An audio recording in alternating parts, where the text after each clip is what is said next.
Hello, church family. My name is James McKinney, and I serve as the minister to adults at the North Campus of Prestonwood.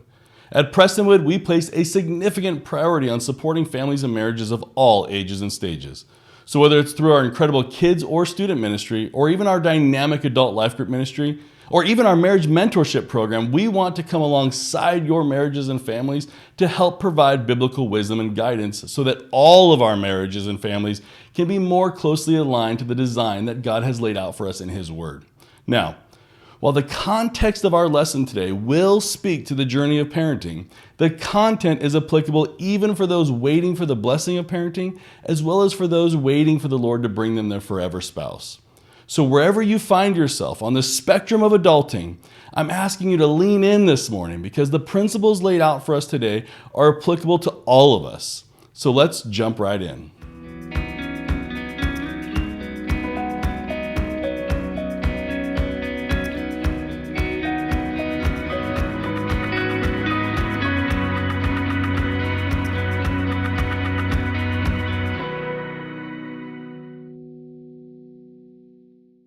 I've been married for 22 years and I'm blessed with two incredible kids.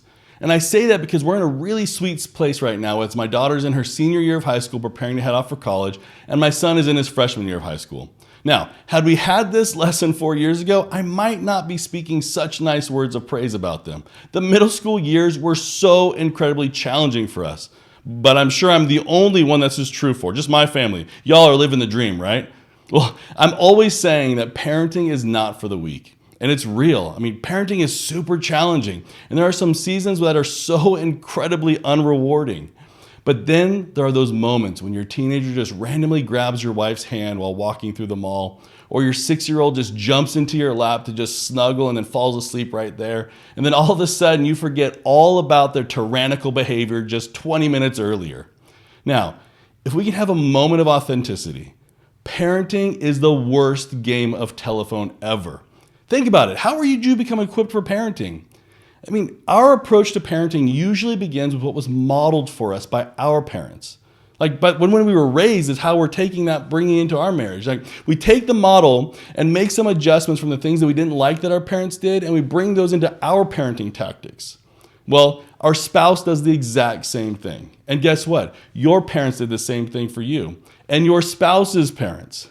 Then you throw in all the mixed messaging we receive in self-help books, and of course, we're going to find ourselves confused and oftentimes so discouraged because we don't know where to go to for instructions that lead to lasting change. Well, guess what? God gave us the game plan already, and that's what we're going to talk about today. First things first, though, let's look at what the Lord tells us in the book of Deuteronomy in chapter 6. Now, this is the commandment, the statutes and the rules that the Lord your God commanded me to teach you, that you may do them in the land to which you are going over to possess it, that you may fear the Lord your God, you and your son's son, by keeping all his statutes and his commandments, which I command you, all the days of your life, and that your days may be long. Hear therefore, O Israel, and be careful to do them, that it may go well with you, and that you may multiply greatly as the Lord, the God of your fathers, has promised you, in a land flowing with milk and honey. Hear, O Israel, the Lord our God, the Lord is one. You shall love the Lord your God with all your heart and with all your soul and with all your might. And these words that I command you today shall be on your heart. You shall teach them diligently to your children and shall talk of them when you sit in your house and when you walk by the way and when you lie down and when you rise. You shall bind them as a sign on your hand, and they shall be as frontlets between your eyes. You shall write them on the doorposts of your house and on your gates. These verses remind us that biblical parents must be intentional. These verses speak to the level of intentionality we're to place in our parenting of our kids. In fact, verses 5 and 6 really emphasize the level of priority the Lord's teaching is to play in our parenting. Verse 5 says, you shall love the Lord your God with all your heart, with all your soul, and with all your might. And 6 says, and these words that I command you shall be on your heart.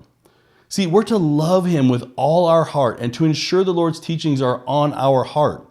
So before we go any farther, let's make sure we have a very clear understanding of the heart as it is spoken of and addressed throughout the scriptures.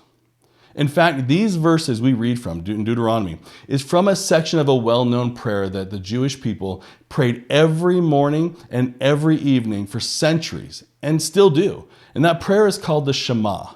Throughout the history of the world, every culture had its own thoughts on how the heart worked and what it was for.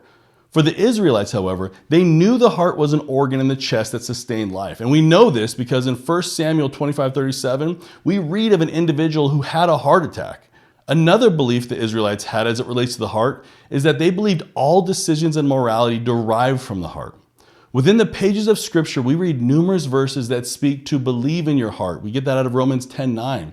And Jeremiah 17:9 shows us that it is the heart where connections and understanding is made. And in the entire book of Proverbs, we see that it is where the heart that wisdom dwells. Throughout the Scriptures, the heart is where we think and make sense of the world. So, while the Israelites acknowledge that the heart is an organ that keeps us alive, we also see so much more to the heart. In fact, the words of Jesus in Luke 6:45 speak to the relationship between our heart and our behavior. So when we read the verses out of Deuteronomy, the Israelites and us are being urged to chase after the things of God and to let that chase change our behavior forever. Moses, the author of Deuteronomy, is urging the Israelites to live a changed life in light of how God saved them from slavery and decades of wandering. Even more so, he's urging them to teach these truths to their kids so that they share the same devotion to God despite not having experienced the same journey with God directly. Now, the reason these verses call us to love God with our heart, soul, and might is so that every aspect of our being, our heart, is grounded on all things of God. Because within the Scriptures, our heart is the center of our existence. That is why Proverbs 4:23 warns us so clearly to, above all else, guard our heart, for everything you do flows from it. It is from our heart that our life is sustained. We discern right and wrong. We experience fear, depression, anxiety, and joy. The heart of the Scriptures is where we make decisions and where desires originate. The heart is also something that the enemy can influence and manipulate us towards evil. This truth leads us to focus on heart-centered parenting. Earlier I mentioned about some teachings of Jesus in Luke 6:45. Well, those verses read, "The good person out of the good treasure of his heart produces good, and the evil person out of his evil treasure produces evil. For out of the abundance of the heart his mouth speaks." In the verses surrounding this verse, Jesus speaks to many different behavioral issues that are common to all of us. Issues such as loving and caring for people we like and those we don't like. He talks about the harm we experience in judging others while warning about being aware of our own shortcomings. He even talks about the upside of living a life built upon His truth, but not just an acceptance of His truth, but a full devotion to His truth. In this verse, Jesus, in full clarity, tells us that it is the contents of our heart that produce our behavior and words. So if Jesus has identified that the heart is a source of behavior, then let's shift our attention to what is within the heart. Because if we want to change behavior, we need to change the contents of our heart. But what is it that's in our hearts? Well, as uncomfortable as it might be, our heart is full of sinful and righteous desires. And we see this truth when we read Galatians 5:24-25. It says, "And those who belong to Christ Jesus have crucified the flesh with its passions and desires. And if we live by the Spirit, let us also keep in step with the Spirit." It's a humbling reality. But as long as you and I are breathing, sinful desires are going to create challenges for us. Because it's our desires, both good and bad, that take up real estate in our heart.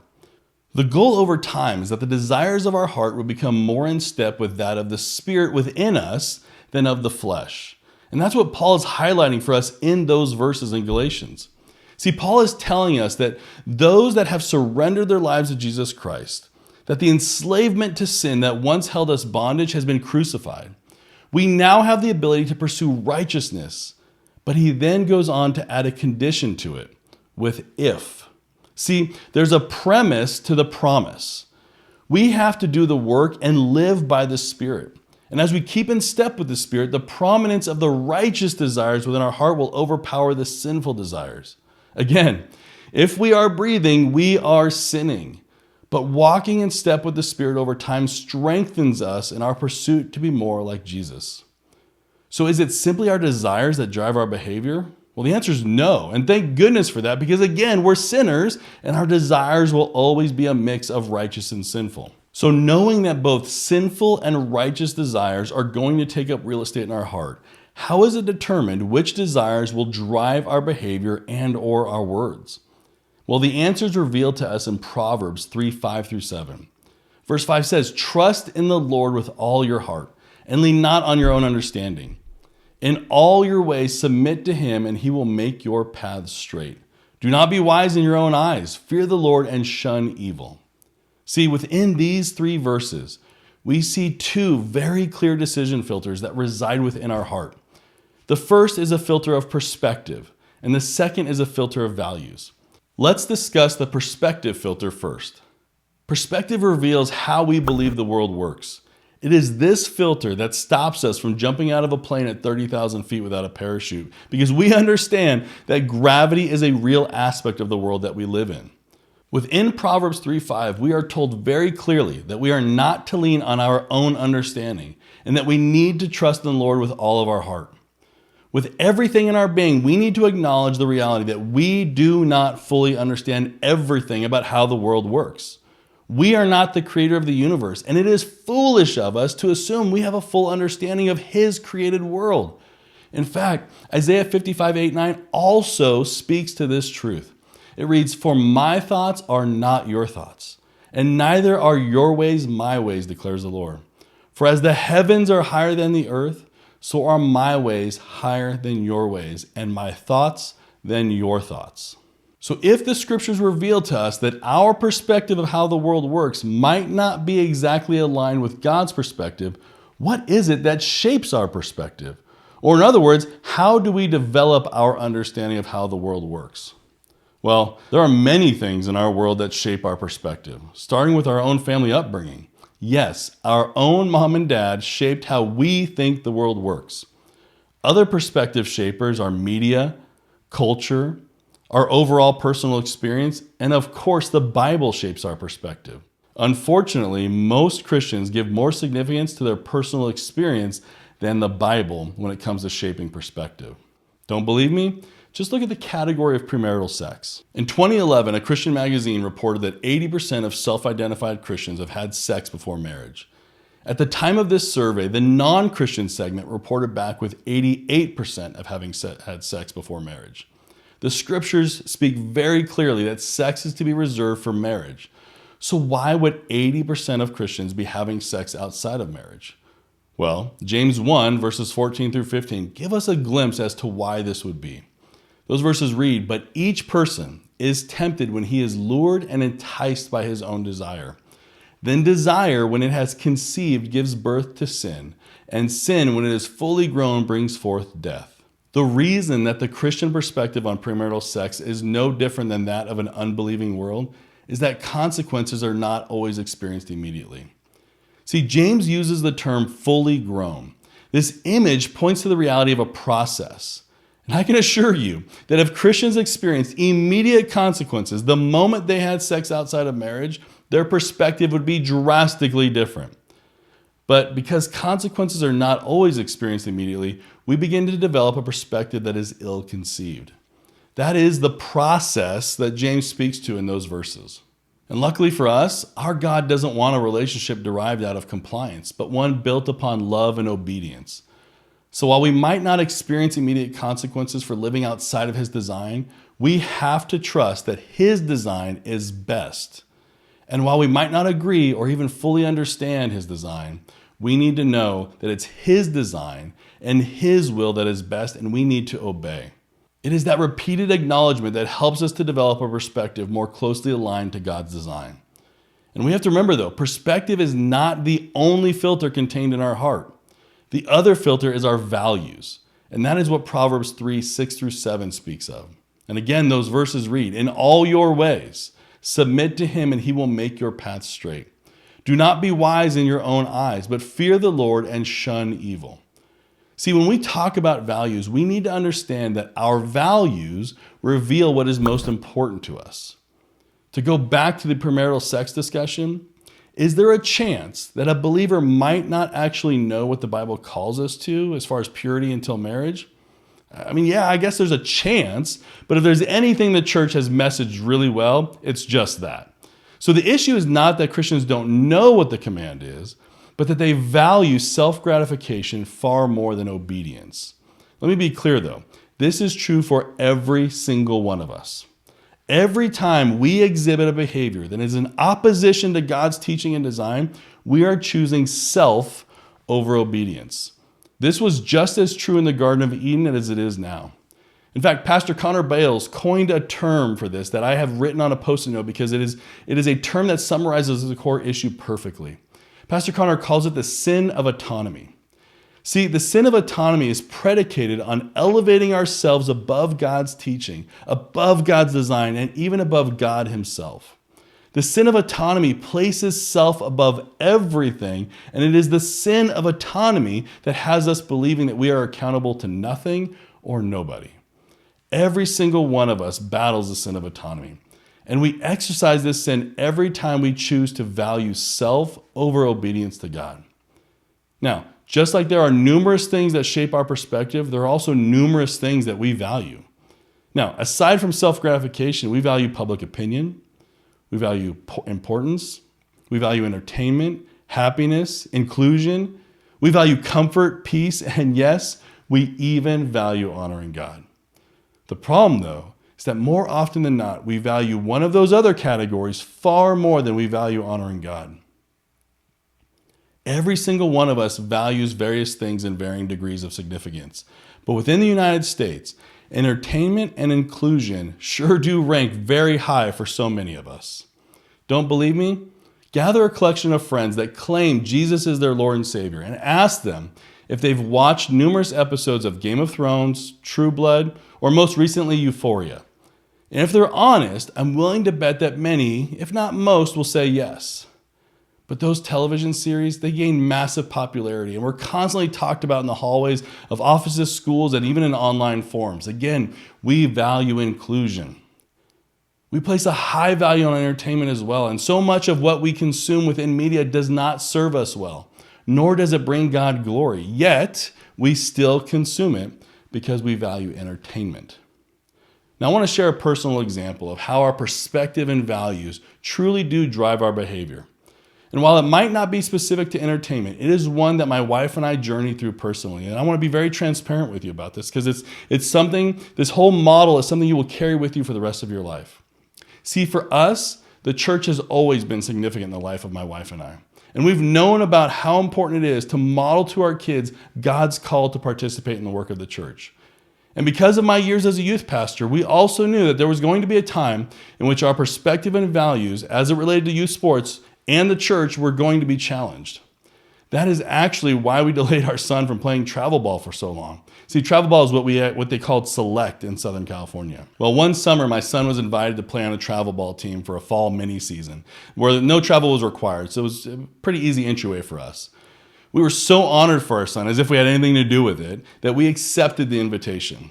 Well, the success continued, the tournaments continued, and lo and behold, we found ourselves on a travel ball team. It was a slow progression, it was a slow progress that happened because of the appeal of having our son be such an amazing athlete that he would be asked to play on a travel team, as if it was a merit badge or a badge of honor that I got to carry around as a dad. It was then that my wife and I set a rule that we would only miss church one Sunday a month for baseball. Well, about 3 months into this journey, the Holy Spirit prompted me with a conviction to look at my family calendar. And in doing so, I realized that while neither my wife or I had missed more than one Sunday a month, my son had been missing more than half the Sundays each month because we kept coordinating rides for him so that we could be at church because that was our rule. Now, immediately, my wife and I had a decision to make. The moment we realized we were off tilt, do we hold the truth that God lays out for us in His Word about the importance of raising our kids in the way that our family priorities are to mirror His priorities, and therefore require us to share our boundaries and guidelines with the coaching staff and risk being kicked off? Or do we continue on the path we were because I don't want to teach my son that it's okay to quit on your team? Well, both are valuable lessons, but both lessons are based on two different values. The first is based on valuing the truth of God and his priorities. And if we're really honest, the second is based on valuing the opinion of others. It's not really about grit and perseverance. Well, because of the perspective of priorities that my wife and I share and the value we place on honoring God with our lives and our parenting, we approached the coaching staff and shared what our family guidelines were. In that conversation, we communicated that if they wanted our son to be part of the team, they would have to be agreeable to our family priorities. Well, long story short, they were agreeable. And there's so much more to discuss on just the topic of parenting through youth sports with a biblical perspective that we can't even cover it in just one lesson. But one last thing on this specific situation. After our conversation with the coaching staff, we shared everything with our kids to show them how real life plays out so that their perspective and value filters can be shaped in alignment with God's. I want to be real with you though. My wife and I do not always get the heart-centered parenting right, but this time we did. So before we wrap up, I want to encourage you to lean in on this truth and bring it into your lives, your marriages, and your parenting. Because lasting behavioral change needs to focus on the individual's heart, not their actions. As a follower of Jesus Christ, our main goal in life is found in the greatest commandment. Jesus lays this main goal out very clearly in Matthew 22, 36 through 40, when he's approached with a question. Those verses read, "Teacher, which is the greatest commandment in the law?" And he said to him, "You shall love the Lord your God with all your heart, with all your soul, and with all your mind. This is the great and first commandment. And the second is like it. You shall love your neighbor as yourself. On these two commandments depend all the law and the prophets."